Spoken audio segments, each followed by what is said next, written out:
지금 이제 일단 오늘 시장 상황만 놓고 본다 그러면 삼성전자를 비롯한 반도체주들한테는 상당히 큰 악재임에 분명합니다. 이미 이제 마켓 시그널에서 얘기가 나왔습니다만 미국의 반도체 필라델피아 반도체 지수가 4% 넘게 떨어졌고 특히 엔비디아 이 7% 넘게 떨어진 이런 상황이 벌어졌기 때문인데요. 근데 공교롭게도 어제 삼성전자와 관련돼서는 긍정적인 그런 소식도 좀 전해졌습니다. 무슨 얘기냐면 이건 뭐 그림이 복잡한데요. 지금 현재 HBM의 구조입니다. 그러니까 밑에 다이라고 하는 기본 베이스가 있고 그 위에 이제 이렇게 D램을 쌓는 방식이 이제 HBM 아니겠습니까? 근데 이 기본 다이를 이제 베이직 다이라고 그러는데 이 베이직 다이를 삼성전자는 로직 다이라고 그래서 좀 추진을 하고 있는데 이게 이제 기존에 있는 SK 하이닉스와는 조금 다릅니다. 구조가.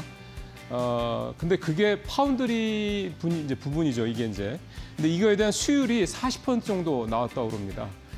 기존에 있는 다른 중국산 제품에다가 적용하던 그 파운드리 부분은 이 수율이 한 10% 정도밖에 안 되는데 이게 한 40%까지 좀 올라왔기 때문에 이제 본격적으로 삼성전자가 HBM4와 관련된 이 파운드리 부분에 있어서 뭔가 이제 그동안 SK하이닉스와 또 마이크론 테크놀로지와 벌어졌던 HBM의 기술 격차를 줄일 수 있는 굉장히 중요한 전기가 마련이 됐다 이런 평가가 좀 나오고 있고요. 그래서 그런지 전영현 삼성전자 부회장도 기술진들을 되게 뭐 치하하고 그랬다는 후문도 좀 전해지고 있습니다. 이렇게 되면 일단 기본적으로 HBM4, 그러니까 지금 사실은 HBM4 역시 이미 기사화가 된 것처럼 SK하이닉스가 샘플을 만들어서 12단짜리, HBM4 12단짜리 샘플을 만들어서 엔비디아 등 이제 고객사들한테 좀 테스팅을 하고 있는 것으로 알려지고 있지 않습니까? 근데 이제 그거보다 이 삼성전자가 이번에 수율을 좀 잡은 HBM4 로직 다이는 한 단계 좀 더 차원이 높은 그런 한 단계 더 높은 기술이기 때문에 만약에 이게 성공을 한다 그러면 수율도 안정되고 고객사에서 샘플 테스트를 해서 괜찮네라고 평가가 돼서 납품이 공식적으로 된다 그러면 HBM 그러니까 5세대까지 이 삼성전자가 밀렸던 HBM 기술력을 HBM4에서는 따라잡거나 더 앞서갈 수 있다 이런 얘기가 나오고 있습니다. 이제 마지막 남은 변수가 뭐냐면 밑에도 나옵니다만 지금 삼성전자 메모리 사업부에서 이제 이 HBM은 이제 파운드리 쪽이고요.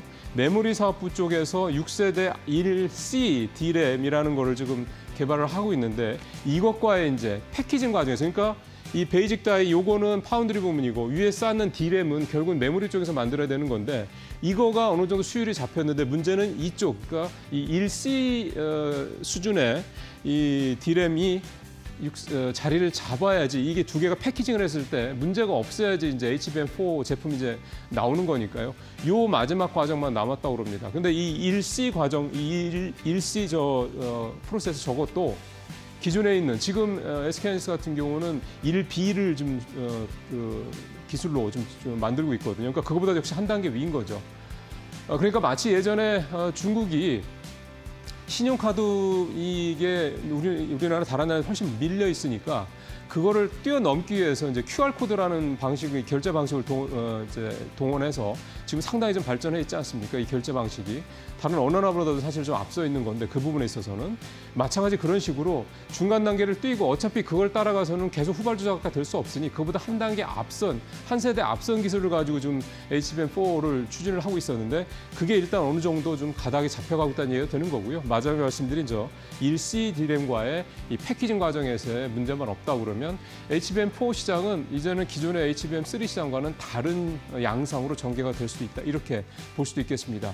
그러니까 아직 속단할 수는 없지만 상당히 좀 삼성전자가 일단 반은 잘 가고 있다. 이렇게도 볼 수가 있겠습니다. 사실 뭐 이게 오늘 시장에서 큰 영향이 있을지는 모르겠습니다만 어쨌든 HBM 관련돼서는 삼성전자가 바짝 추격을 하고 있다. 이 정도 말씀을 드릴 수가 있겠습니다. 자, 두 번째 체크사항 가보겠습니다. 예, 백악관에서 여기 백악관이죠. 백악관에서 행정명령이 하나 나왔는데요.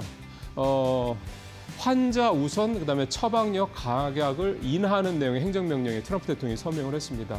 그중에서 제9조 내용을 보면 제네릭, 바이오시밀러의 승인을 빨리 하겠다. FDA의 승인을 빨리 하겠다 이런 얘기가 나오는 건데 이렇게 되면 지금 뭐 엄청나게 비싼 약들 많지 않습니까? 특히 이제 빅파마들이 신약을 개발해서 시장에 FDA 승인 받고 시장에 나오게 되면 그 가격이 뭐 몇백만 원, 몇천만 원 이렇게 됩니다. 그러니까 미국에서 치료받는 게 돈이 많이 드는 이유가 기본적으로 약값이 워낙에 비싸기 때문이라는 특성이 있는 건데 이렇게 되면 이제 고가 약품의 경쟁이 유도가 되고 바이오시밀러나 이런 것들이 나오게 되면 또 FDA 승인이 더 빨리 이루어지게 되면 그만큼 고가약들이 수명이 짧아지게 된다는 거죠. 이게 물론 미국에 있는 소위 말하는 이제 글로벌 빅파마들한테는 악재일 수가 없겠습니다. 우리나라 뭐 삼성바이오로직스, 그러니까 삼성바이오로직스가 직접 바이오시밀러를 하지 않지만 삼성바이오 에피스라고 하는 이 자회사가 바이오시밀러를 하는 회사지 않습니까? 여기나 셀트리온 같은 이런 우리 국내 바이오시밀러 업체들한테는 굉장히 좋은 호재가 좀 될 수도 있습니다. 그래서 이제 이런 부분들이 국내 바이오 업체들한테는 또 다른 호재로 좀 작용할 수 있겠다. 이렇게 좀 해석을 해볼 수가 있겠습니다. 마지막 체크 상황 가보겠습니다. 공교롭게도 오늘 이제 바이오 관련된 내용이 이제 2개가 됐는데요. AACR이라고 이게 미국 암 연구학회입니다.